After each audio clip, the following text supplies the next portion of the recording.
Bank Jateng Borobudur Marathon 2016 akan digelar di Kompleks Candi Borobudur, Kabupaten Magelang, Jawa Tengah pada hari Minggu 20 November 2016. Ajang kompetisi para atlet lari tingkat internasional ini mengusung konsep sport and tourism untuk mengembangkan olahraga atletik di Jawa Tengah sekaligus mempromosikan Candi Borobudur sebagai destinasi wisata.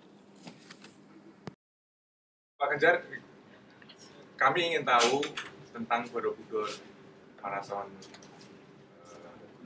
2016 ini ya. Sebenarnya apa yang ingin dicapai untuk tahun ini untuk acara marathon ini? Silakan. Ya, sebenarnya kalau kita melihat dulunya sudah ada tanki ya, oleh Pak Hasan menyampaikan, tapi apa gitu, nggak jadi jalan lagi. Nah, tugas saya sekarang menghidupkan lagi, kita ogok-ogok gitu, biar jalan lagi. Ada banyak target yang kita capai. Yang pertama, bagaimana lari ini yang sekarang sudah menjadi lifestyle ya di mana-mana, hampir seluruh dunia. Kita coba buat di tempat yang sangat eksotik, namanya Borobudur. Yang kedua, kita akan mengawinkan antara sport and tourism. Dan kita sebenarnya punya banyak destinasi yang bagus, maka di dalam namanya Bank Jateng Borobudur Marathon 2016 ini, kita akan banyak acara yang nanti mendukung.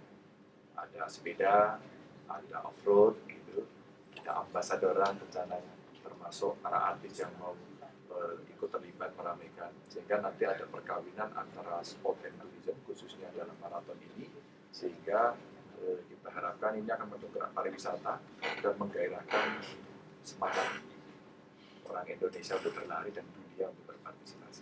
Sebenarnya mengapa Borobudur? Sebenarnya Borobudur kan sudah terkenal itu ya. Potensi pariwisata apa yang masih perlu diungkap lagi di Jawa Tengah? Ada banyak sekali. Kalau kita bicara Borobudur dengan event ini, ada satu harapan nanti akan nular. Maka saya membayangkan kalau kemudian ada banyak candi di luar Borobudur bisa kita jadikan sebagai satu tempat destinasi, umpama larinya nanti melewati di tempat candi-candi, atau bersepeda melewati candi-candi, atau barangkali nanti ada gagasan yang kita diskusikan, kalau pernah ada Silk Road, tadi ada Batik Road gitu ya, itu bisa kita dorong, atau barangkali kuliner. Maka kalau kemudian ini bisa kita kembangkan, sangat luar biasa. Hari ini Jawa Tengah sedang mereview 4 area untuk kita develop sebagai destinasi wisata yang bagus. Jadi ada Karimun Jawa, ada Borobudur, ada Sanggiran, ada Dieng.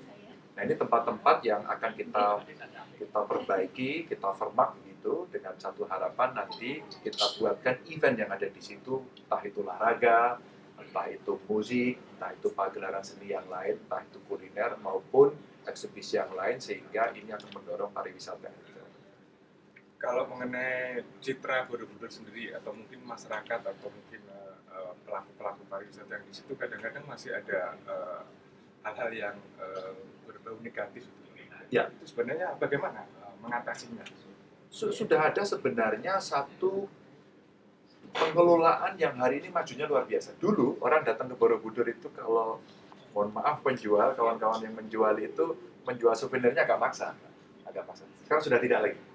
Mereka yang datang dipakein satu batik khas itu, talikan di sini, mereka mengunjung itu sekaligus jadi souvenir. Terus kemudian pembeli atau penjual, mohon maaf, itu ditaruh di tempat yang bagus. Kemarin dengan Presiden, dengan Menteri Pariwisata kita sudah siapkan akan di-extend di luar Borobudur kira-kira 5.000 hektar, dengan satu harapan inilah tempat dukungan nantinya dengan berbagai klaster wisata yang lebih banyak. Sehingga kalau ini manageable, orang tidak akan hanya menyemut di Borobudur candinya saja. Setiap orang lihat candi, sekali selesai. Apalagi yang bisa dilihat berikutnya. Saya membayangkan kemudian mereka bisa melihat adanya pertanian zaman purba di sini. Itu ada sawah purba yang sudah sangat kuno dengan sistem irigasi yang ada. Sekarang kita bangun lagi. Terus kemudian ada kerajinan yang dibangun di situ, cukup banyak, cukup kreatif. Dari abu dulu, setelah Merapi meletus dikumpulkan, dibuat miniatur candi, kemudian orang membatik, orang membuat kuliner, atau barangkali pilgrim. Sehingga mereka yang ingin memanfaatkan sebagai satu wisata keagamaan, religius, pun kita berikan ruang.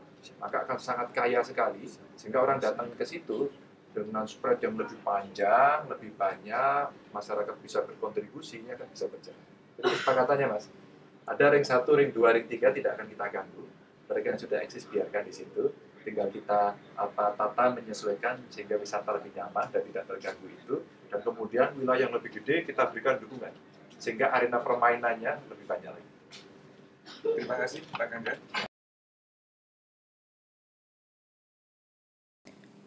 Wartawan Kompas Robert Adi Kusuma Putra melaporkan.